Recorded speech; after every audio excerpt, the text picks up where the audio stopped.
Bonjour tout le monde, bienvenue sur ma chaîne. Mon nom est Isabelle, je suis auteure, conférencière, blogueuse et j'adore partager des enseignements spirituels de façon colorée et joyeuse. Aujourd'hui, je suis inspirée, encore une fois, par le livre d'Emmett Fox à propos d'une anecdote qui me parle énormément. Et j'espère qu'il vous parlera aussi.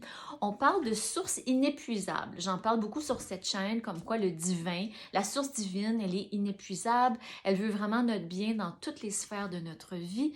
Et des fois, la limite, c'est nous. C'est nous qui mettons la limite à ce que l'univers souhaite nous apporter. Il n'y a pas de limite à ce que l'univers, Dieu, la source divine, peut nous apporter comme succès, comme abondance, mais nos propres croyances peuvent limiter la source. Et dans son livre, il apporte une anecdote vraiment délicieuse. Il apporte une anecdote qui compare la source inépuisable de l'univers à un père qui arrose son jardin en compagnie de sa petite fille.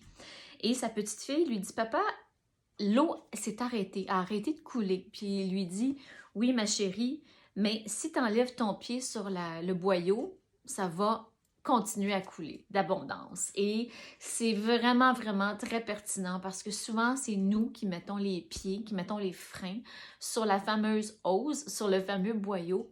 Et on met les pieds comment? C'est-à-dire qu'on met les freins avec nos pensées limitantes. On pense qu'on va juste accomplir tant, on va juste obtenir tant. On manque de foi aussi, hein? Ça c'est un gros truc. On manque de foi en l'univers, ça va venir et ça va venir. Notre juste dû va nous revenir sans aucun doute. Mais des fois, on met le pied sur le boyau en arrêtant d'y croire, en arrêtant d'avoir la foi et en ayant des pensées limitantes. Ah, mon projet ne fonctionnera pas, ça sert à quoi d'écrire un livre, ça sert à quoi de faire une conférence, de partir mon entreprise. Ça, c'est des pensées limitantes qui limitent ce que l'univers peut nous apporter. Et comme je vous ai déjà enseigné avec les enseignements de Neville Goddard, il faut ressentir à l'intérieur de nous ce que l'on souhaite attirer. Donc, c'est vraiment un catch-22. Si on est dans le manque, on ne peut pas attirer plus. On va attirer plus de manque. Donc, il faut ressentir à l'intérieur de nous le succès, l'abondance, la joie. Et c'est comme enlever notre pied sur le fameux boyau. Donc, c'est un texte vraiment, vraiment intéressant. Et pour terminer, il nous parle d'un texte sacré, un des textes bibliques dont je vais vous lire. C'est Ésaïe 58 qui dit « L'Éternel rassaillera ton âme dans les lieux arides et il redonnera de la vigueur à tes membres. Tu seras comme un jardin arrosé, comme une source dont les eaux ne tarissent pas. » Voilà, donc en ayant confiance en la source divine, en ayant la foi que vous êtes supporté, vous enlevez le pied sur le fameux boyau et vous attirez tout ce que vous désirez et plus encore. Alors, en autant que ce soit aligné avec votre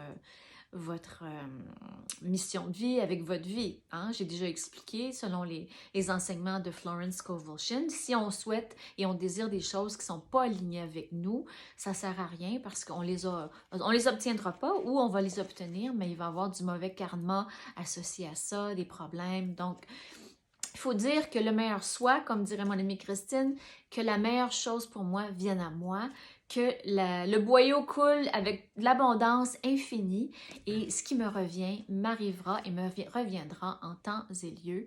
J'ai la foi, je n'ai pas d'anxiété, je sais que ce qui est à moi arrive à point. Donc voilà pour cette courte vidéo, j'espère que ça vous a plu.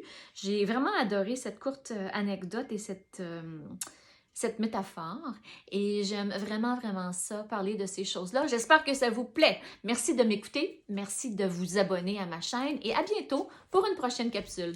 Ciao!